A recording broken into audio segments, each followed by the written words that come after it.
ఇప్పుడు ప్రారంభమయ్యేది దేశంలోనే అతి పెద్ద ముఖాముఖి చర్చ, ఆప్కి అదాలత్. మీ రజత్ శర్మ.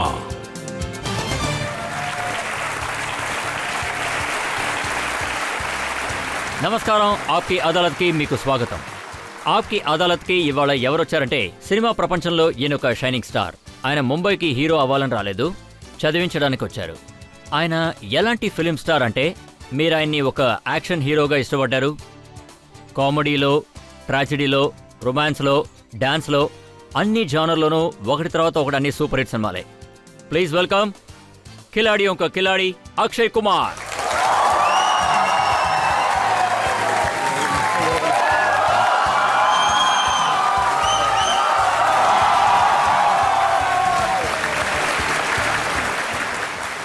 ఇవాళ ఆప్కి అదాలత్లో ఈ ప్రత్యేకమైన కేసుకి జడ్జ్ ప్రముఖ ఫిలిం క్రిటిక్ సోనల్ కాల్రా.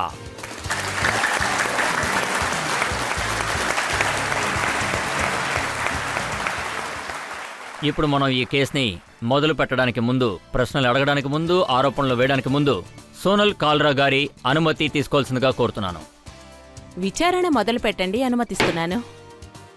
ఆప్కి అదాలత్లో మొదటి ఆరోపణ ఫిలిం స్టార్ అక్షయ్ కుమార్ గారి మీద. ఆప్కి అదాలత్లో ఫిలిం స్టార్ అక్షయ్ కుమార్ గారి మీద ఉన్న ఆరోపణ, ఈయన యాక్టింగ్ కి ఇవ్వాటికి కూడా రికగ్నిషన్ అనేది దొరకలేదు. అక్షయ్ అంటే మీరు వచ్చిన కొత్తలో, అంటే ఈ ఫిలిం కెరియర్, ఫిలిం సెట్లో ఉన్న ఫర్నిచర్స్ కి అలాగే అక్షయ్ కుమార్ గారికి ఏ డిఫరెన్స్ ఉండదు, ఎందుకంటే రెండు డెడ్ గానే ఉంటాయి. నిజమే. యాక్చువల్లీ ఇది ఇంకెవరో చెప్పలేదు, నేనే చెప్పాను. తర్వాత ఇదొక యాదృచ్ఛికమైన విషయం, నేను సినిమాల్లోకి రావడం. చెప్పాలంటే నేను సినిమాల్లోకి వచ్చినప్పుడు ఫస్ట్ టైం కెమెరాని ఫేస్ చేసినప్పుడే కెమెరాని నేను చూశాను. అంటే అక్కడ నేను ఏం నేర్చుకున్నా అది నా ఎక్స్పీరియన్స్ వల్లే. మహేష్ భట్ గారు ఏమన్నారంటే, యాక్షన్ కావాలంటే అక్షయ్ కుమార్ని పెట్టుకోండి, యాక్టింగ్ కావాలంటే ఆయన పెట్టుకోకండి అన్నారు. అవును, ఆయన చెప్పింది కూడా నిజమే. ఎందుకంటే నాకు యాక్టింగ్ అంత గొప్పగా తెలీదు. 25 సంవత్సరాలు గడిచింది, 100కు పైగా సినిమాలు చేశారు. కనీసం మీకు ఇప్పుడైనా తెలుసా? లేదండి, ఇప్పటికీ నాకు ఎందుకు ఆ విధంగా అనిపిస్తోందో నాకు. అంటే అవార్డ్ నైట్స్లో అవార్డ్స్ తీసుకున్న వాళ్ళు మాత్రమే యాక్టర్స్ అంటే, ఆ విధంగా చూసుకుంటే నేను యాక్టర్ని కాదు. నిజానికి నాకు ఇంకా యాక్టింగ్ సరిగ్గా రాదు. క్రిటిక్స్ వాళ్ళు మెచ్చుకోరు, అలాగే అవార్డులు కూడా ఇవ్వరు. ఒకసారి ఏం జరిగిందంటే, అవార్డ్స్ ఇచ్చేవాళ్ళు ఒకరోజు నాకు ఫోన్ చేసి నాతో మాట్లాడారు. అంటే అవార్డ్ నైట్లో మీరు పెర్ఫామ్ చేస్తే మీకు సగం డబ్బులిచ్చి అలాగే అవార్డు కూడా ఇస్తాము అని చెప్పారు. అప్పుడు నేను నాకు ఫుల్ అమౌంట్ ఇచ్చేసి అవార్డు మీరే ఉంచుకోండి అని చెప్పాను.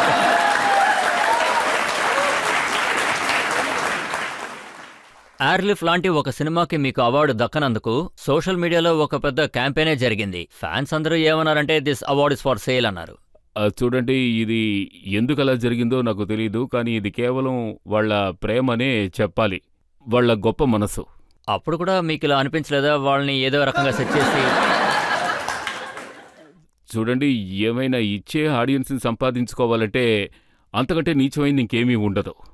ఎన్నోసార్లు అలా జరిగింది, నేను కూడా అలా చేసుండొచ్చు. నాకు అటువంటి అవకాశాలు ఎన్నో వచ్చినాయి, కానీ నేను చేయలేదు. అంటే మీకు డబ్బులిచ్చి అవార్డు కొనే అవకాశం నేను చెప్పాను దక్కింది కదా ఒక షోలో, సగం డబ్బు ఇచ్చి పెర్ఫామ్ చేసామంటే అది వచ్చేస్తుంది అని. అయితే మీరు పర్ఫామ్ చేసి అవార్డు తీసుకోవచ్చు కదా. అంటే మీరు జడ్జ్ మ్యామ్, ఈయన నాకు ఇది నేర్పిస్తున్నారు.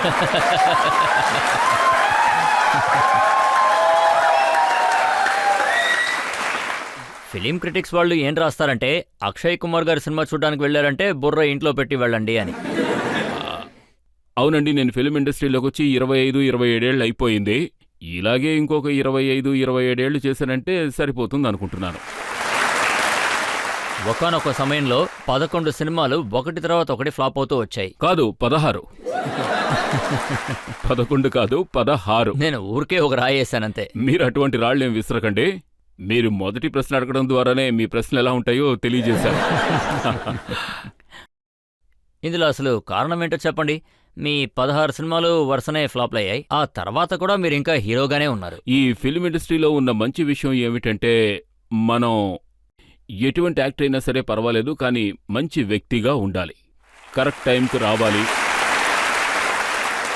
మనం వాళ్ళు చెప్పినట్టు యాక్ట్ చేయాలి, బీ ప్రొఫెషనల్ మనం, అండ్ ప్రొడ్యూసర్స్ యాక్టర్గా కూడా ఉండాలి. అప్పుడు మనకి ఇండస్ట్రీలో ఏ సమస్య ఉండదు. ఎందుకంటే ఈ ఇండస్ట్రీ ఎంతో ప్రియమైన ఇండస్ట్రీ, అలాగే ఓపెన్ హార్టెడ్గా ఉంటుంది. ఒకవేళ మనం దీన్ని గౌరవించలేదంటే దిగజారిపోతాం. అలాంటి వాళ్ళని ఎంతో మందిని నేను చూశాను. ఎంతో మంది పైనుంచి దిగజారిపోవడం నేను చూశాను. అండ్ ఐఎమ్ షూర్ మీకు కూడా ఎంతో మంది తెలిసే అవకాశం ఉంటుంది. అంటే ఒకవేళ మనం ప్రొఫెషనల్గా లేమంటే, ప్రొడ్యూసర్స్ని గౌరవించకుండా మీ ఇష్టం వచ్చినట్టు ప్రవర్తిస్తూ ఉన్నారంటే, అప్పుడు మీ డౌన్ఫాల్, ఎప్పుడు మీరు కింద పడిపోతారో మీకే తెలీదు. ఇష్టానికంటే ఎలా అని చెప్తారా? ఇష్టానికంటే టైంకు రాకుండా ఉండడం, సినిమాని డిలే చేయడం, తర్వాత రిలీజ్ని మనమే డిసైడ్ చేసుకోవడం, అంతా మనకే తెలుసని ఫీల్ అవ్వడం, డైరెక్షన్లో తలదూర్చడం, అది కూడా ఒక తప్పుడు విషయమే. ఎలా చేయాలో ఏం చేయాలో చెప్పడం, ఇలాంటివి చాలా విషయాలు ఉన్నాయి. ఒక సినిమా హిట్ అయితే అన్నిటికంటే ముఖ్యమైన విషయం, ఓ సినిమా హిట్ అవ్వాలంటే అది సరైన టైంకి రెడీ అయ్యి టేబుల్ మీదకి రావాలి. అది మాత్రమే కాదు, ఆ సినిమా ఇంట్రెస్ట్ లెవెల్ 0గా ఉండాలి. అంటే ప్రొడ్యూసర్ పెట్టిన పెట్టుబడికి 2-2.5 వంతుల లాభాలు తెచ్చిపెట్టేలా ఉండాలి. That is the most important thing in film making. కొన్ని సినిమాలైతే 1.5 సంవత్సరం తీస్తుంటారు, లేదా 3 సంవత్సరాలు తీస్తారు. మీరు చాలా మంచి ఫిల్మ్ ఇండస్ట్రీని చెప్తున్నారు. మీరు యాక్షన్ హీరో అవుదాని వచ్చారు, కానీ మిమ్మల్ని కామెడీని చేసేసరే? లేదు, కమెడియన్ని చేయలేదు, నేనే కమెడియన్ అయ్యాను. కమెడియన్గా ఒకరిని తయారు చేయలేరు. అండ్ ఆ తర్వాత నేను రొమాన్స్ సీక్వెన్సెస్ కూడా చేశాను. అలాగే ఎన్నో నెగటివ్ రోల్స్ చేశాను, ఇంకా ఎన్నో రోల్స్ చేశాను. సో అన్నిటికన్నా కష్టమైంది ఏది? కామెడీ. ప్రజల్ని నవ్వించడం అనేది ఎంతో కష్టమైన విషయం. ఎందుకంటే ఏడవాలంటే కళ్ళు పొడుచుకుంటే చాలు, మనం ఏడుస్తాం, వాళ్ళని కూడా ఏడిపిస్తాం. అందుకే చెప్తున్నాను, ఏడిపించడం ఎంతో ఈజీగా చేయగలం. మనం ఇలా జరిగింది అలా జరిగిందని ఎంతో తేలిగ్గా చెప్పొచ్చు, కానీ కామెడీ చేయడం అనేది it's the most difficult thing. దాన్ని మన ఇండస్ట్రీలో రికగ్నైజ్ చేయరు. కామెడీ చేసే వాళ్ళకి అవార్డులు కూడా ఇవ్వట్లేదు. అవును, ముమ్మాటికి ఇవ్వడం లేదు. వాళ్ళని అస్సలు లెక్క చేయరు. కానీ ఇప్పుడు నేను మీకు నిజం చెప్తున్నాను, ఎంతో మందిని నేను చూశాను, ఎంతో మందిని నేను కలిశాను. ఇప్పటికీ తల్లిదండ్రులు చెప్తూ ఉంటారు, మా పిల్లలు ఈరోజు కూడా హేరాఫేరీ చూసిన తర్వాతే భోంచేస్తాడు అని చెప్తూ ఉంటారు. ఒకవేళ వాళ్ళకి డైజెషన్ కరెక్ట్గా ఉంటే ఇంకే ప్రాబ్లము ఉండదు కదా. కొన్నిసార్లు చూసారంటే మన కామెడీ ఏమీ అంత బాగుండదు, క్లాస్గా ఉండదు, మనం ఫ్యామిలీతో కలిసి కూర్చుని చూసేంతగా ఉండదని టాక్. లేదు, నా ఫిల్మ్స్ అన్నీ కూడా యూఏ సర్టిఫికేటెడ్ ఫిల్మ్సే. సో నా ఫిల్మ్స్లో అలాంటి విషయాలు ఏమీ ఉండవు. నా సినిమాలు by the grace of God శాటిలైట్లో కూడా ఎంతో ట్రెండింగ్గా ఉంటాయి. ఇప్పుడు కూడా మీకు ఆ భయం ఉందంటారా? అంటే నేనేం విన్నానంటే ఎయిర్లిఫ్ట్ సినిమా చేసినప్పుడు అవును, మీరు చాలానే భయపడ్డారట, సినిమా ఆడుతుందా లేదా అని. ఎయిర్లిఫ్ట్ టైంలో నేను కొంచెం కూడా భయపడలేదు. గర్వంగా చెప్పాను, ఇది నా సినిమా అని. అది ఎటువంటి సినిమా అంటే, ఆ సినిమా నేను ప్రజల ముందుకు తీసుకొచ్చాను. అది నిజంగా జరిగిన విషయం. 1,70,000 మంది ప్రజలను మన ఇండియన్ పైలట్స్, మన ఎయిర్ ఇండియా ఫోర్స్ వాళ్ళు కాపాడి తీసుకొచ్చారు. కాబట్టి నేను భయపడ్డం ఎందుకు? ఇదెంతో గర్వించాల్సిన సినిమా కదా. అది కాదు, ఆడుతుందా లేదా అన్న దాని గురించి. ఆడుతుందో ఆడదో అన్న విషయంలో నాకు ఎటువంటి భయమూ లేదు, ఎప్పుడూ కలగలేదు. యాక్చువల్లీ ఎందుకంటే అది నా మనసులో ఉంది. It's a very prestigious film for me. So ఆడుతుందో ఆడదో అన్న విషయం ఆలోచించలేదు. అలాగే రుస్తం కూడా ఇలాగే పెద్ద సినిమా. అవును, రుస్తం సినిమా కూడా అటువంటిదే. It was again based on true facts of life, and that is. జనాలు రివార్డ్ ఇచ్చారు కదా, 2 సినిమాలు చూశారు వాళ్ళు.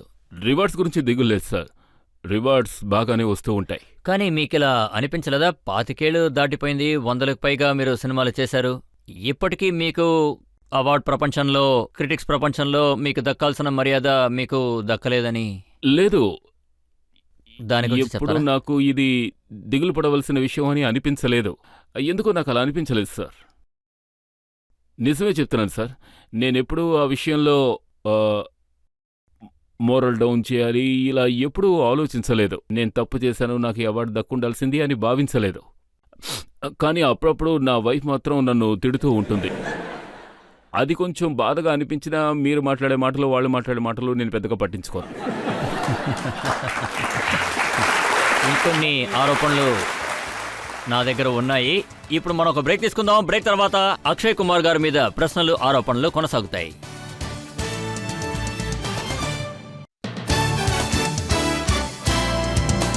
Welcome back. ఆప్కి అదాలత్లో ఇవాళ మన అతిథిగా వచ్చింది ఫిలిం స్టార్ అక్షయ్ కుమార్ గారు. ఆయన మీదున్న తర్వాత ఆరోపణ. ఆప్కి అదాలత్లో ఫిలిం స్టార్ అక్షయ్ కుమార్ గారి మీదున్న తర్వాత ఆరోపణ. ఈయన ఫిలిం ఇండస్ట్రీలో మిస్ ఫిట్.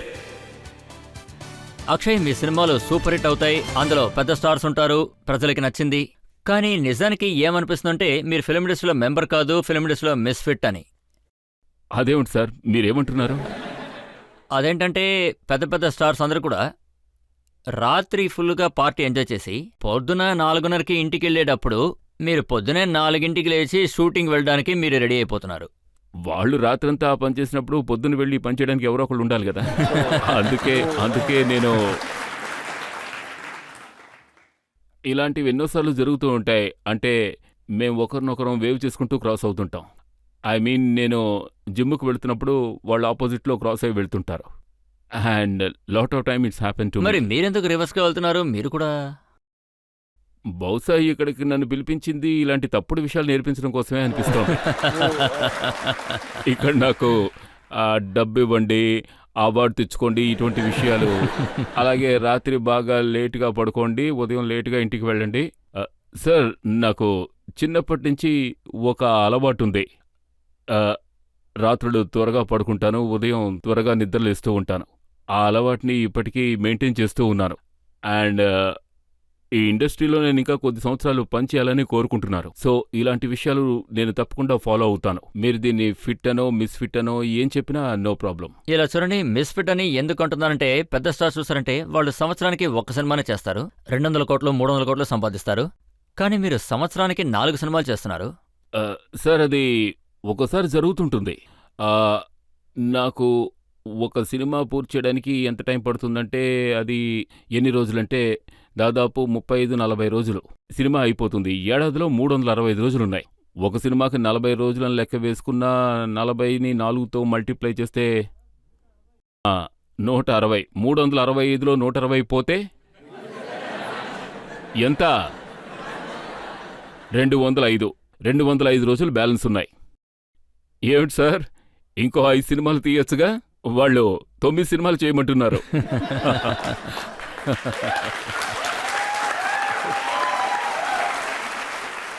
అప్పుడు కూడా నేను స్లో అనే చెప్పాలి. కానీ మిగతా వాళ్ళు వాళ్ళ రోల్స్కి ఎలా ప్రిపేర్ అవుతారంటే 2 వారాల పాటు రూమ్లోకి వెళ్ళిపోయి లాక్ చేసేసుకుని ఏ రోల్కి వాళ్ళు ఫిట్ అవ్వాలో దానికి రెడీ అవుతూ ఉంటారు. అటువంటి ఏ రోల్ ఉందో నాకు తెలీదు. కానీ నాకు ఆ అవసరం రాలేదు. తర్వాత నాకు ఏ రోల్ వస్తే ఆ రోల్ చేస్తాను. తర్వాత డైరెక్టర్ ఎలా చేయమని చెప్తే అలా చేస్తూ ఉంటాను. అండ్ నాకు ప్రాబ్లం అనేది వస్తే మొదటి రోజే వస్తూ ఉంటుంది. మొదటి రోజు ఎందుకంటే మనం ఒక క్యారెక్టర్ చేస్తున్నామంటే దాంట్లోకి అడాప్ట్ అవడానికి కొంచెం టైం పడుతుంది. అండ్ అది కొంచెం ఆక్వర్డ్గానే ఉంటుంది. And second and third day నుంచి మనం ఆ క్యారెక్టర్లోకి అడాప్ట్ అయిపోతాం. ఆ తర్వాత ప్రతి విషయం నార్మల్గానే ఉంటుంది. చాలామంది డైరెక్టర్లు ఉన్నారు, దయచేసి పేర్లు అడగండి. వాళ్ళందరూ నాకేం చెప్పారంటే అక్షయ్ కుమార్ గారు సినిమాలో యాక్ట్ చేస్తారు, కానీ ఆయనకి క్యారెక్టర్స్ కానీ లేదా డైలాగ్స్ కానీ అసలు గుర్తుండదు. ఎవరైనా ప్రాంప్ట్ చేయాలన్నారు. అది కరెక్ట్ కాదు, కానీ ఒక్కోసారి ఈ విధంగా జరుగుతూ ఉంటుంది. నేను ఒకరితో చెప్పి ఉంచుతాను, నేను ఎక్కడైనా మర్చిపోతే అక్కడ ప్రాంప్ట్ చేయమని. ఇంతవరకు రీటేక్స్ తీసుకున్న వాళ్ళంటూ ఎవరూ లేరు. కానీ రీటేక్ అవ్వకుండా ఉండడం కోసం ప్రయత్నిస్తాను. అంటే ప్రాంప్టింగ్ చేయడం వల్ల technicians work and time save అవుతుందంటే అది మంచి విషయమే కదా. అందులో తప్పే ఉంది చెప్పండి. అయితే అందుకనే మీరు ఇన్ని పనులు త్వరగా చేసేసి ఎక్కువ డబ్బులు సంపాదించాలని మీరు ఆలోచించారా? దీనికి చాలా టైం ఉంది, అటువంటిదేమీ లేదు. అండ్ నేను ఇంకొక విషయం చెప్తాను, జాగ్రత్తగా వినండి. ఈరోజు నేను మీ ముందు ఒక లెక్క చెప్తాను. అండ్ మీ అందరికీ తెలుసు కదా, మిషన్ ఇంపాసిబుల్ తీశారు టామ్ క్రూజ్తో. ఆ సినిమాకి ఆయన ఎన్ని రోజులు షూటింగ్లో ఉన్నారో చెప్పండి? 42 days. అవును, వెన్ హీ షూట్స్. ఒక మిషన్ ఇంపాసిబుల్ అండ్ సినిమాకే 42 days అంటే then why should I take 90 days, 100 days and 150 days? ఇప్పుడు నేను మిమ్మల్ని అడుగుతాను, మీరు సమాధానం చెప్పండి. మీరు టైలర్ దగ్గరికి వెళ్తున్నారు. అతని దగ్గరికి వెళ్ళి మీరు క్లాత్ ఇచ్చి నాకు ఒక షర్ట్ కుట్టివ్వమని అడుగుతారు. ఆయన ఏమంటారు? 4 మీటర్ల క్లాత్ కావాలని. అవును కదా, 4 మీటర్ల క్లాతేగా అవసరం. 2 మీటర్లు కూడా చాలు. సన్నగా ఉన్న వాళ్ళకి 2 మీటర్లు కూడా సరిపోతుంది. కానీ ఆయన ఫుల్ బండుల్తోనే నేను షర్ట్ కుడతాను అంటే అప్పుడేం చేస్తాను చెప్పండి? ఆయన ఎలాంటివాడు? సినిమాకంటూ ఒక బడ్జెట్ ఉంటుంది, ఆ బడ్జెట్లోనే తీయాలి. ఐఎమ్ షూర్ మీ షో కూడా జరుగుతుందంటే అది కూడా ఒక బడ్జెట్లోనే. దీనికోసం అని ఇక్కడ ఓవర్గా ఖర్చు పెట్టడం కుదరదు కదా. అలాగే 1 అవర్ షోని 3 అవర్స్ 4 అవర్స్ అంటూ ఈ షాట్ కావాలి, ఆ షాట్ కావాలి, 360 డిగ్రీస్లో కెమెరా పెట్టండి అని చెప్పుకుని తీస్తూ ఉంటే జీవితాంతం మనం ఇక్కడే కూర్చోవాలి. తర్వాత అక్కడ హాలీవుడ్ ఫిల్మ్స్ ఉన్నాయి కదా, వాటిని 40-45 రోజుల్లో తీసేస్తున్నారంటే మనలాంటి వాళ్ళు ఎందుకు 150 రోజులు టైం తీసుకోవాలి చెప్పండి? ఇది నిజమేనంటారా? ఇప్పుడు మీరు చెప్పిన టైలర్ ఎగ్జాంపుల్ అవును. లాగా అక్షయ్ కుమార్ గారు ప్రొడ్యూసర్లు చెప్తారు, నా 80% ఫీజు మీరు నాకు ముందే ఇచ్చండి, మిగతాది సినిమా ఆడిందో లేదా దాన్ని బట్టి లేదు, ఇవ్వండి అని. ఇది అవునా? తప్పుడు విషయం. ఎన్నో సినిమాలు నేనే ప్రొడ్యూస్ చేస్తూ ఉంటాను. నన్ను నేను అద్దంలో చూసుకుని చెప్పుకుంటేనే ఇది సాధ్యం. అన్ని సినిమాలు నావే. ఎయిర్ లిఫ్ట్ నాది, రుస్తం నాది. అన్ని సినిమాల్లోనూ 4 ప్రొడ్యూసర్స్ ఉన్నారే. 4 ప్రొడ్యూసర్స్ కాదు, అంతా నేనే.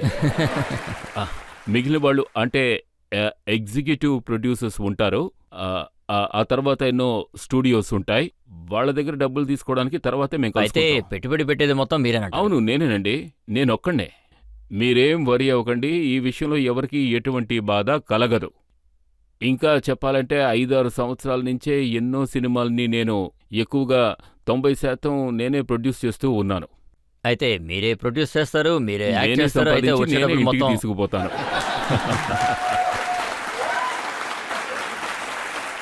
ఓకే, ఆడియన్స్ నుంచి ఎవరైనా ప్రశ్న అడగచ్చు, అడగండి.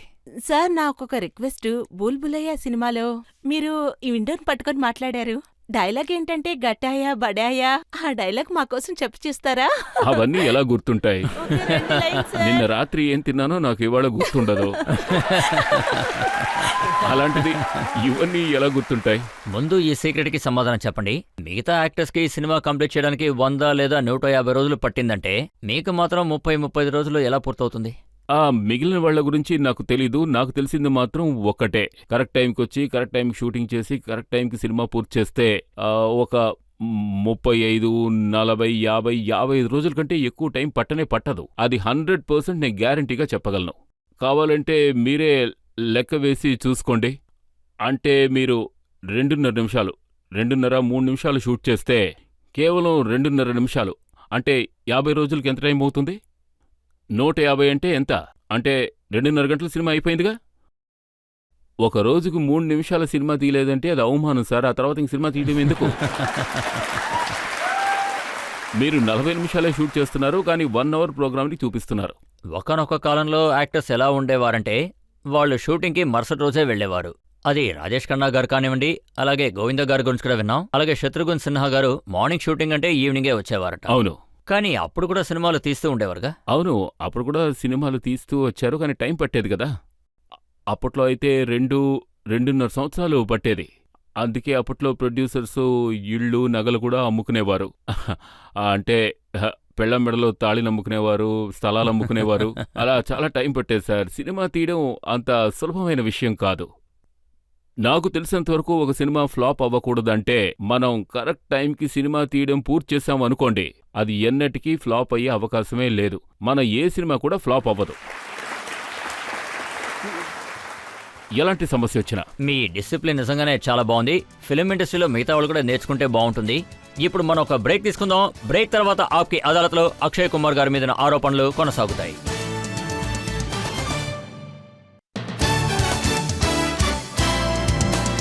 Welcome back. ఇవాళ మన ఆప్కి అదాలత్లో కేసు నడుపుతున్నది సూపర్ స్టార్ అక్షయ్ కుమార్ గారి మీద. ఆయన మీదున్న తర్వాత ఆరోపణ. ఆప్కి అదాలత్లో ఫిలిం స్టార్ అక్షయ్ కుమార్ గారి మీదున్న తర్వాత ఆరోపణ. ఈయన కాలం గడిచే కొద్దీ పూర్తిగా మారిపోయారు. అక్షయ్, ఇది నిజమేనంటారా? మీరు స్కూల్ చదివేటప్పుడు మీరు స్కూల్ టీచర్ని ప్రేమించారట? బహుశా నాకు తెలిసి ఇది ప్రతి ఒక్కరి జీవితంలోనూ జరిగే ఉంటుంది. నాకు తెలిసి స్కూల్లో చదివే టైంలో ఫస్ట్ లవ్ వాళ్ళ టీచర్తోనే. మీరు ఎలాంటి బాయ్ ఫ్రెండ్ అంటే మీ హోంవర్క్ వాళ్ళు చేసేవాళ్ళట? ఏమన్నారు? కాదు, మీరు ఎలాంటి బాయ్ ఫ్రెండ్ అంటే మీ స్కూల్ హోంవర్క్స్ని వాళ్ళు చేయించేవారట? టీచర్ చేత హోంవర్క్ చేయించలేదు. ఒక స్టూడెంట్ ఉండేవారు. అయితే ఇంకా చాలా మంది అమ్మాయిలు ఉన్నారా? ఆ స్కూల్లో అబ్బాయిలు మాత్రమే కాదు, అమ్మాయిలు కూడా చాలా మంది ఉన్నారు. నేను వాళ్ళ చేత హోంవర్క్ చేయించేవాడిని. టీచర్ కూడా తీసుకున్న వెంటనే ఓకే చెప్పలేదు. టీచర్కి ఒకరోజు నేను ఈ విధంగా అంటే నా పక్కన ఒక అబ్బాయి కూర్చున్నాడు. వాడితో చెప్పాను, I want to love her and I want to marry her అని చెప్పాను. అప్పుడు నాకు కేవలం ఓ 7-8 ఏళ్ల వయసే ఉంటుంది. నేనే తప్పు చేయలేదు. మొదటి ప్రేమ అనేది టీచర్ మీద ఎప్పుడైనా రావచ్చు. And that is called a innocent love. Innocent లో 7-8 వయసులోనే స్టార్ట్ అయిందా? అవును, ఖచ్చితంగా అప్పుడే స్టార్ట్ అవుతుంది. సార్, నేను బల్లగుద్ది మరీ చెప్పగలను, మీకు ఆ వయసులోనే స్టార్ట్ అయి ఉంటుంది. నేను గట్టిగా చెప్పగలను సార్. ఒకవేళ ఆ విధంగా జరగలేదంటే ఏదో తప్పుందని అర్థం. అలాగే మీరు ఫిల్మ్ ఇండస్ట్రీకి వచ్చిన తర్వాత చాలా కాంట్రవర్సీలు కూడా స్టార్ట్ అయ్యాయి. అవును, ముమ్మాటికి. నేను ఒక full hot blooded man, why not? ఇది కూడా ప్రజలకి బాగానే గుర్తుంది. రవీనా టండన్తో తూ చీజ్ బడి హే మస్త్ మీరు మస్త్ అనే చెప్పింది సాంగ్. నిజమే. ఆ తర్వాత శిల్పా శెట్టి గారితో నిజమే. చురాకే దిల్ మేరా. అవును. అది ఎలాంటి పెళ్లి తర్వాత మీరు మారిపోయారా? తప్పు జరిగింది. ఆహా. ఇప్పుడు చూసుకుంటే నేను 2 పిల్లలకి తండ్రిని. I'm very happily married. And నాలో కూడా ఏదో ఒక మార్పు అనేది జరుగుతూ ఉంటుంది, for good. And that is what happening to me. నా జీవితంలోనే అది జరిగింది. సో మారడం అనేది ఎంతో అవసరం. తర్వాత చూసుకుంటే ఇలా చూడండి, ఇంతకుముందు మీ హీరోయిన్స్తో మీ రొమాన్స్ కథలన్నీ బయటకు వచ్చేవి, కానీ ఇప్పుడు మాత్రం మీ హీరోయిన్స్తో గొడవ పడే ఇన్సిడెంట్స్ బయటకు వస్తున్నాయి. ప్రియాంక చోప్రాతో మీకేదో అబ్బే, లేదు, ఇబ్బందిని విన్నా. అటువంటిదేం జరగలేదు. ఈ వార్తను మీకిచ్చింది ఎవరు? ఒకవేళ అలాంటిదేం లేకపోతే మీరు ఎందుకని ఆవిడతో ఏ సినిమా సైన్ చేయలేదు? లేదు లేదు, నాకు అటువంటి అవకాశం రాలేదు. ఇంతవరకు నేను తనతో ఒక 4-5 సినిమాలు చేసుంటాను. అటువంటిదేం లేదు.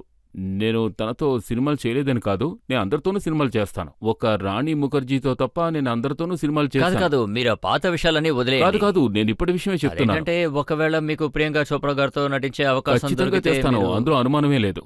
ఇది విన్నారంటే ఆవిడ చాలా నాకు సంతోషిస్తారు. కూడా సంతోషమే. అలాగే నేను ఇది కూడా విన్నాను, ఫరాఖాన్ గారితో మీకేదో ప్రాబ్లం ఉందని. ఫరాఖాన్తో నాకు ఎటువంటి ప్రాబ్లము లేదు. ఆవిడ she is a very dear friend of mine. And తన ఫ్రెండ్ షాజిద్, ఆయన కూడా నాకు చాలా మంచి ఫ్రెండ్. సో మా మధ్య ఏ ప్రాబ్లము లేదు సార్. ఏక్తా కపూర్ గారు మీ మీద కోపంగా ఉన్నారా? ఏక్తా కపూర్ ఎప్పుడు నా మీద కోప్పడ్డారు? ఈరోజు ఒక పని చేద్దాం, ఏక్తా కపూర్కు ఫోన్ చేద్దాం. ఈరోజు చూద్దాం మీకు అందిన వార్తలు నిజమా లేక నేను చెప్పేది నిజమా అనేది చూద్దాం. ఫరాఖాన్కి ఫోన్ చేద్దాం, ప్రియాంక చోప్రాకు ఫోన్ చేద్దాం. ఏమిటి, ఫోన్ చేద్దాం అంటారా? ఈ న్యూస్లని కూడా మ్యాగజైన్ లో వచ్చినవి. అయ్యో, ఇటువంటి అసలు ఈ మ్యాగజైన్స్ న్యూస్లు చదవకండి సార్. వాటిని ఇలా ఇవ్వండి. ఈ మ్యాగజైన్ ని విసిరిపారైనా, నిజమే చెప్తున్నాను, విసిరిపారైనా. ఇవన్నీ శుద్ధ వేస్ట్ అండి. ఈ మ్యాగజైన్స్ ఎంతో మంది కొంపల్ని కూల్చేస్తాయి. నేను చెప్పేది నిజం. కూర్చున్న చోట వాళ్ళ నోటుకొచ్చింది రాస్తారు. అయితే ఈ మ్యాగజైన్స్ వల్ల మీ ఇంట్లో కూడా గొడవలు వస్తాయని భయంగా ఉందా మీకు? ఆ అవకాశమే లేదు. మా ఇంట్లో మేమంతా వీటిని తమాషా విషయంగానే చూస్తూ కానీ ఉంటాం. దీన్ని మాత్రం మీరు ఎలా కానీ మీ హిస్టరీని గనక చూస్తే అందులో పెళ్లి 100 ఎలుకల్ని తిని హత్యకు వెళ్ళింది అంటారు కదా. హజ్జుకు వెళ్ళింది కదా. హజ్జుకు వెళ్తూ ఉంది. 100 ఎలుకల్ని తినేసి హజ్జుకు వెళ్తూ ఉంది. అందులో తప్పే ఉంది సార్. మనిషి తప్పు చేసిన తర్వాతే హజ్జుకు వెళ్తాడు కదా, లేక ముందుగానే వెళ్తుంటాడా? పర్వాలేదు, మీరు ఒప్పుకున్నారుగా. అవును, ఖచ్చితంగా. పబ్లిక్ నుంచి ఎవరైనా అడగచ్చు.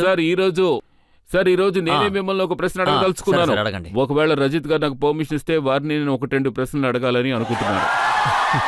అడగమంటారా సార్? పర్వాలేదు, మీరు అక్కడ కూర్చునే నన్ను అడగచ్చు. Okay sir. అది జీవితంలో చాలా మంది కోరుకునేది నన్ను ప్రశ్నలు అవును అడగాలనే. సార్, నేను మిమ్మల్ని లేచి నుంచుని ప్రశ్నలు అడగనా? పర్వాలేదు, మీరు కూర్చుని కూడా అడగచ్చు. లేదు సార్, అప్పుడే ఆ ఫీల్ ఉంటుంది.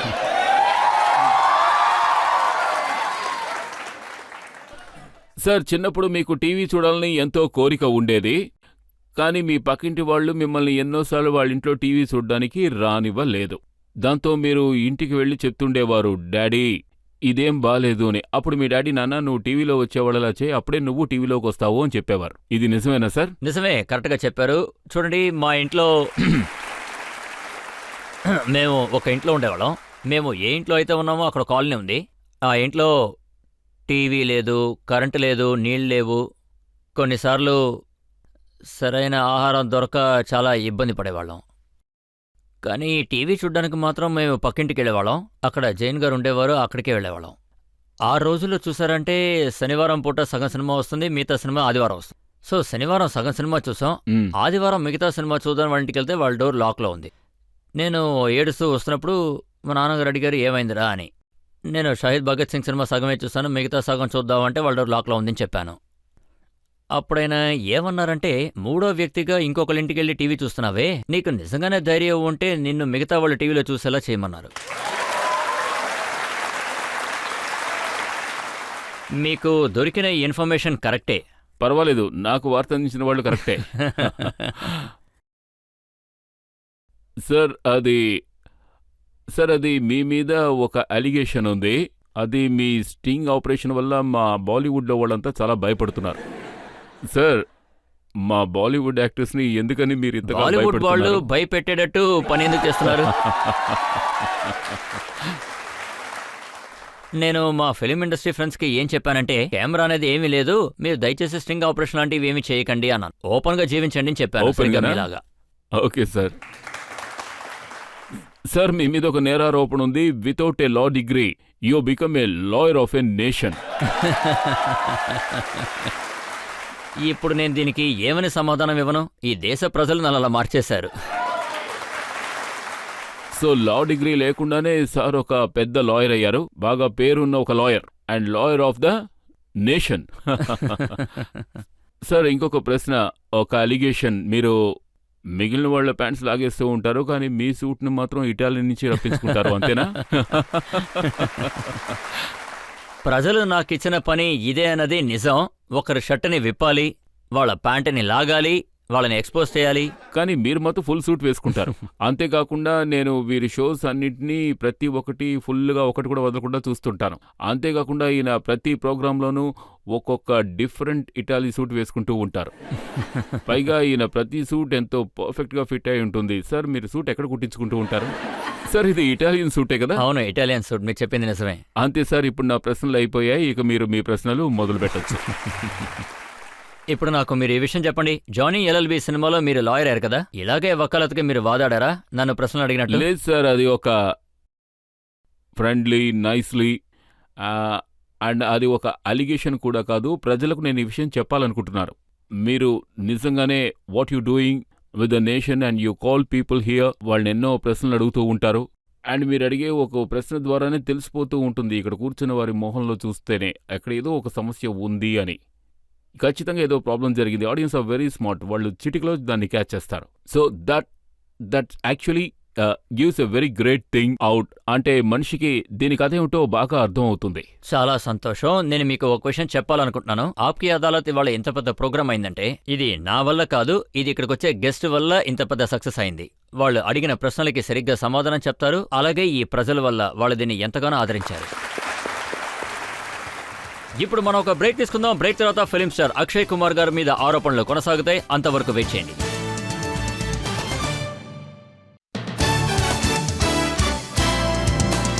Welcome back. ఆప్కి అదాలత్లో ఇవాళ మన కేసు నడుపుతున్నది ఫిలిం స్టార్ అక్షయ్ కుమార్ గారి మీద.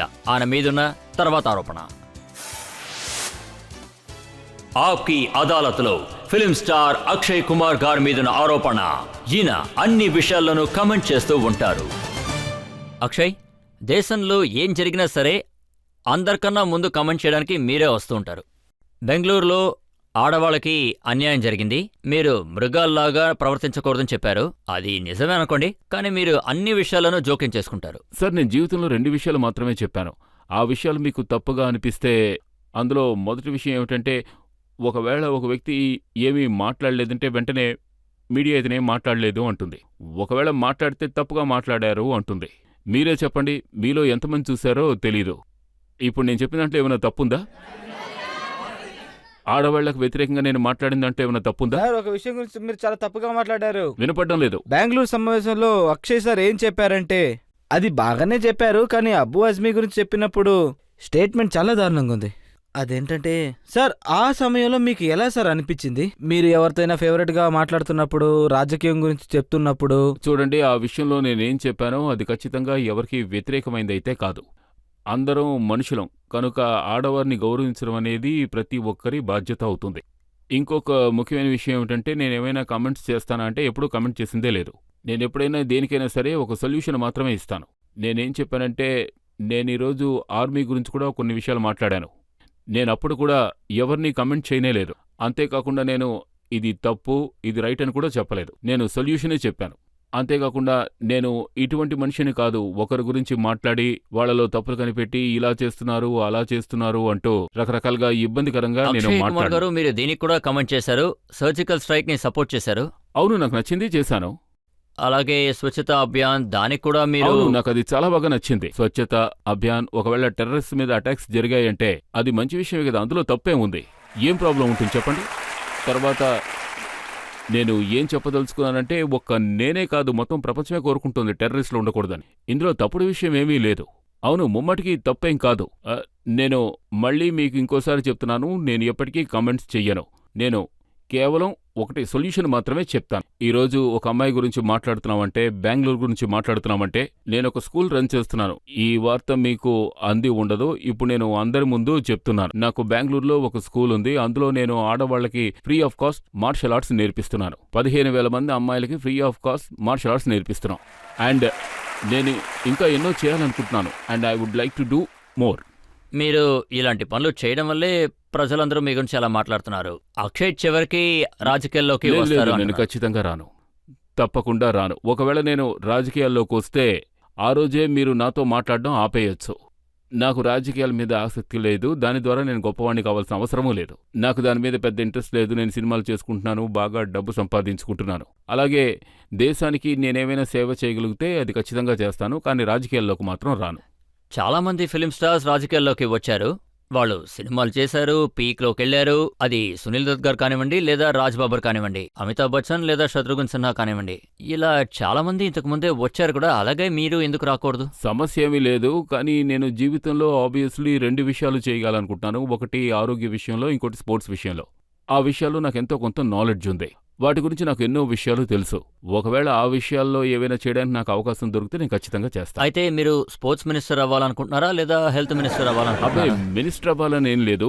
కానీ ఈ విషయంలో నేను ఎక్కువగా ఏదో చేయాలనుకుంటున్నాను. మినిస్టర్ అయ్యాకే ఇవన్నీ చేయాల్సిన అవసరం ఏమీ లేదు. You can talk to A minister and you can give comment on it and you can do something on it that I want to do. But నేను మినిస్టర్ అవ్వాలనుకోవడం లేదు. నేను మీకు మళ్ళీ చెప్తున్నాను, నేను మినిస్టర్ అవ్వాలని కోరుకోవడం లేదు. అక్షయ్ సార్, మీరు ఈ ప్రోగ్రామ్కి వచ్చిన తర్వాత, మిమ్మల్ని ఫిలిమ్స్లో చూసిన తర్వాత మీ గురించి ఎంతో కొంత మాకు బాగా తెలుసు. కానీ నేను ఒక్క విషయం తెలుసుకోవాలనుకుంటున్నాను. నేనే కాదు, ఇక్కడున్న వాళ్ళందరూ కూడా తెలుసుకోవాలనుకుంటున్నారు. అదేంటంటే, మీ 16 సినిమాలు ఫ్లాప్ అయ్యాయి. ఆ టైంలో మీరు ఎక్కడున్నారు, ఎలా దాన్ని హ్యాండిల్ చేశారు, ఇంకా మళ్ళీ మీరు ఇండస్ట్రీలో ఎలా రీఫార్మ్ అయ్యారు? చూడండి, విషయం ఏమిటంటే 16 సినిమాలు ఫ్లాప్ అయిన తర్వాత కూడా నా దగ్గర చాలా సినిమాలు చేతిలో ఉన్నాయి. ఎందుకంటే నాకు సినిమాలు అనేవి నేను బీయింగ్ ఏ ప్రొఫెషనల్ వల్ల సినిమాలు వస్తున్నాయి. నా యాక్టింగ్ టాలెంట్ వల్ల సినిమాలు రాలేదు. ఈ విషయంలో నేను ఎంతో హానెస్ట్గా ఉంటాను. తర్వాత ఎంతో కష్టం అనిపించింది. ఒక సీజన్లో నా సినిమాలేమీ ఆడకుండా పోయాయి. బట్ నాకెప్పటికీ గుర్తుంటుంది, నేను ఇంతకుముందు బ్యాంకాక్లో పనిచేసేవాడిని. అక్కడ మార్షల్ ఆర్ట్స్ నేను నేర్చుకున్నాను. అప్పుడప్పుడు స్ట్రీట్ ఫైట్స్ కూడా చేస్తూ ఉండేవాడిని. సో అక్కడ నేను థాయ్ ఫైటర్స్తో ఎక్కువగా ఫైట్ చేస్తూ ఉండేవాడిని. అక్కడ ఎన్నో ఫైట్స్లో నేను ఓడిపోయాను కూడా. ఎన్నోసార్లు దెబ్బలు కూడా తగులుతూ ఉంటాయి. But the only thing was that you have to get up and again start working on it. So ఆ విషయం మనసులో ఉంచుకుని నేను ముందడుగులు వేస్తూ వెళ్ళాను. అండ్ భగవంతుడి ఆశీర్వాదం వల్ల నాకు మంచి సినిమాలు వస్తూ వచ్చాయి. నేను ఎంతో కష్టపడి పనిచేశాను. నాకు మంచి మంచి సక్సెస్ లభించాయి. అక్షయ్, మీరు మీ జీవితాల్లో ఎన్నో పోరాటాలను ఎదుర్కొన్నారు. అలాగే నగల వ్యాపారం కూడా చేశారు, ట్రావెల్ ఏజెంట్గా కూడా పనిచేశారు. ఇలా చాలా పనులు చేశారు. ఎందులోనైనా మీకు సక్సెస్ దక్కిందా? కుందన్ జ్యువెలరీస్ అమ్ముతూ ఉండేవాడిని. ఢిల్లీలో ఉన్న మార్కెట్లోంచి కొనుక్కు వెళ్ళి వాటిని తీసుకెళ్ళి ముంబై మార్కెట్లో అమ్మేవాడిని. అదే నా బిజినెస్. ఆ తర్వాత కల్కట్టాలో నేను ఒక స్పోర్ట్ బాయ్, అక్కడ ట్రావెల్ ఏజెన్సీలో అంటే డాకాలో పనిచేశాను. బ్యాంకాక్లో పనిచేశాను. బాంబేలో మార్షల్ ఆర్ట్స్ స్కూల్ రన్ చేసేవాడిని. అక్కడ ఎంతోమందికి ట్రైనింగ్ ఇచ్చేవాడిని. అదే నాకు పెద్ద పోరాటం. ఎప్పుడైనా మీరు అనుకున్నారా మీరు ఫిలిం స్టార్ అవుతారు, అది ఎంత పెద్ద ఫిలిం స్టార్ అవుతారని? లేదు, నేను ఏ రోజు అనుకోలేదు సార్. ఇది ఒక గొప్ప అనుభవమే. కానీ గుర్తుంది ఒకసారి నా విషయంలో కోపంతో మా నాన్న నన్ను ఒక దెబ్బ కొట్టి ఏమన్నారంటే, యాక్చువల్గా నేను స్టడీస్లో అంత గొప్ప స్ట్రాంగ్ కాదు, చదువుకోకపోతే జీవితంలో నువ్వేం సాధించాలనుకుంటున్నావు అని అడిగారు. అప్పుడు తెలియకుండా చెప్పాను హీరోనవుతాను అని. కానీ ఎప్పుడూ నేను అలా ఆలోచించిందే లేదు. మనం నమ్ముతూ ఉంటాం కదా, నోటి మీద వాక్ సరస్వతి ఉంది, అందుకే ఆ వాక్కు ఫలించింది అని. ఆ విధంగా జరిగింది. అలాగే నాకు ఇంకొక విషయం కూడా తెలిసింది. ఏ గోడ ముందైతే మీరు నుంచుని ఫోటో షూట్ చేశారో సరిగ్గా ఆ గోడ వెనక ఉన్న ఇంటిని ఇప్పుడు మీరు కొనేశారట? అవును, అది నిజమే. యాక్చువల్గా నేను ఫోటో షూట్ లోపల చేయాల్సింది, కానీ వాళ్ళు అక్కడున్న వాచ్మ్యాన్కి చెప్పేశారు ఎవరిని లోపలికి రానివ్వకూడదు అని. ఆయన పని ఆయన కరెక్ట్గానే చేశారు. అండ్ ఇది యాదృచ్ఛికమైన విషయం. నేనెప్పుడూ ఇలా ఆలోచించిందే లేదు. ఖచ్చితంగా ఏదో ఒక రోజు నిజం చెప్తున్నాను, ఈ ఇంటిని నేను కొనేస్తాను అని. ఇదొక యాదృచ్ఛికమైన విషయం. అక్కడే నాకు ఒక ఇల్లు దొరికింది. పాత వాచ్మెనా లేదా మీరు మార్చేశారా? యాక్చువల్లీ వాచ్మ్యాన్ ఇది యాక్చువల్గా ఒక 25 ఏళ్ల క్రితం జరిగిన విషయం. అంతేకాకుండా ఆయన అప్పటికే వయసైన వారు. ఆయన ఇప్పటికీ ఉన్నారో మీ లేదో కూడా జీవితంలో తెలియదు. చాలా విషయాలు యాక్సిడెంట్ గా జరిగాయి. ఈ విషయం కూడా యాక్సిడెంట్ గా జరిగిందా? రాజేష్ ఖన్నా గారి దగ్గరికి వెళ్ళి మీరు పని అడిగారట? అవునవును, నేను అడిగాను. ఆయన అవును. మిమ్మల్ని అసలు కలవలేదా? లేదు లేదు, ఆయన నన్ను కలిసి మాట్లాడారు. మీరు నా కొంప ముంచేలా మాట్లాడుతున్నారు.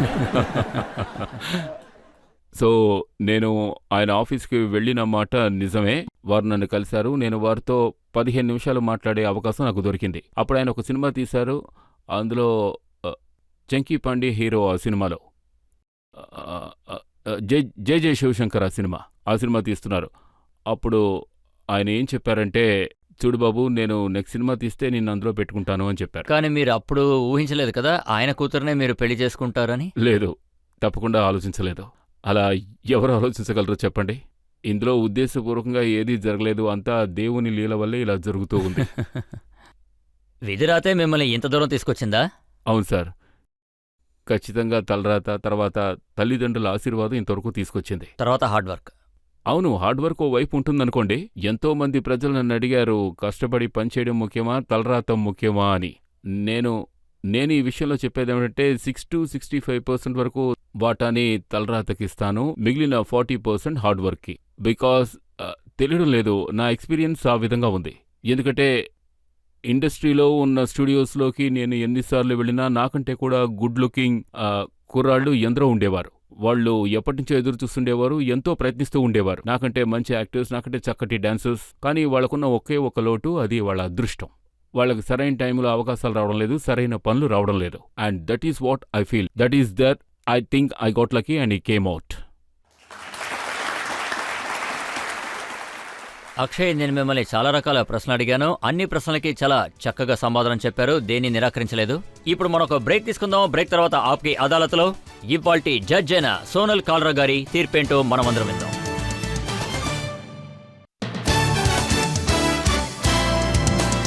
Welcome back. ఆప్కి అదాలత్లో ఇవాల్టి మన అతిథి అక్షయ్ కుమార్. అక్షయ్ గారిని ఆయన జీవితం గురించి అడిగాం, ఆయన స్ట్రగుల్స్ గురించి అడిగాం, ఆయన హిట్ సినిమాల గురించి అడిగాం, అలాగే ఫ్లాప్ సినిమాల గురించి అడిగాం, అలాగే ఆయన డాన్స్ ఇంకా రొమాన్స్ గురించి కూడా అడిగాం. ఇప్పుడు ఆప్కి అదాలత్లో ఇవాల్టి జడ్జ్ అయిన సోనల్ కాల్రా గారి తీర్పేంటో విందాం. సో అక్షయ్, మనం 25 సంవత్సరాలుగా ఆప్కే అదాలత్ ప్రోగ్రామ్ ని చూస్తూ వస్తున్నాం. అందరికీ తెలుసు రజిత్ సార్కి జవాబులిచ్చేదంటే అంత ఈజీ కాదని. కానీ నాకేమనిపించిందంటే, ప్రజల దగ్గర అడుగుతూ ఉన్నాను, మీకు ఆ ఫీలింగ్ వచ్చిందా? మీ జవాబులో చాలా సింప్లిసిటీ ఇంకా హ్యూమిలిటీ కూడా ఇంకా చాలా బావుంది.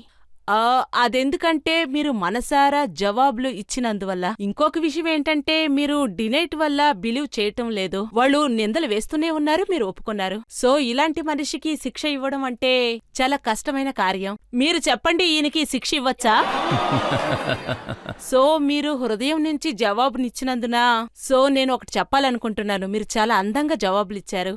యాక్టర్గా ఎలా అయినా సరే మంచి మనసుండాలి. సో ఈ పబ్లిక్కి గుర్తులున్నాయి. ఈ సెలబ్రిటీలందరూ మాటలేమో బాగా మాట్లాడతారు, కానీ రియల్ లైఫ్లో ఉండరు. కానీ యాక్చువల్గా యాక్షన్ ఏం చెయ్యరు. కానీ ఇప్పుడు మీరు ప్రయత్నిస్తుండేది మీ మెసేజ్ ద్వారా, మీ సినిమాల ద్వారా మీరు చెప్పినట్టు ఒక సొల్యూషన్ని ప్రొవైడ్ చేస్తున్నట్టు. ఈ న్యాయస్థానం కూడా మిమ్మల్ని ఇదే ఇష్టపడుతుంది, కానీ అప్పీల్ కూడా ఇదే చేస్తుంది. మీరు ఇదేలాగా మీ ఆలోచనలు బావుండాలని ప్రయత్నంలో విజయం సాధించాలి. తర్వాత మీరు మనసారు ఏది నమ్ముతారో అది చేతులారా చేసి చూపించాలి. మా బెస్ట్ విషెస్ మీతో ఉంటుంది. Thank you very much. Akshay Kumar గారు ఎప్పుడూ కూడా ఇదే విధంగా ప్రజల్ని ఎంటర్టైన్ చేస్తూ ఉంటారన్న నమ్మకంతో ఇంకా అద్భుతంగా చేస్తారు. ఇక ఒకటి తర్వాత ఒకటి హిట్స్ అందిస్తారని ఆశిస్తున్నాను. ఈ కేసుని ఇంతటితో ముగిస్తున్నాను. తర్వాత ఎపిసోడ్లో ఇంకొక అతిథితో మీ ముందు ఉంటాను. అప్పటి వరకు సెలవు.